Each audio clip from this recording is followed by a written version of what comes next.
When you delete a row in Excel, it will delete the entire row.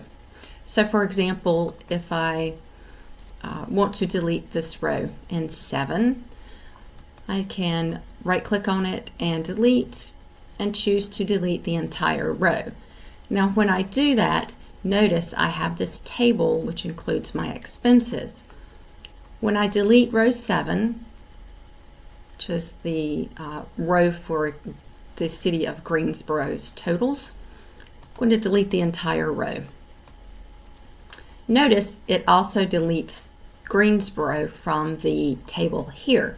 So we don't want to do that. We want to just delete this section from A7 to K7.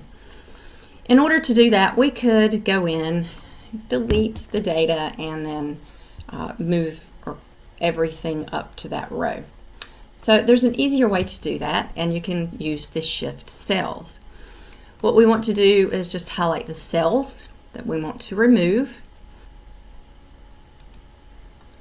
So I'm going to right-click and delete, and in this case, instead of choosing the entire row, we want to shift those cells up.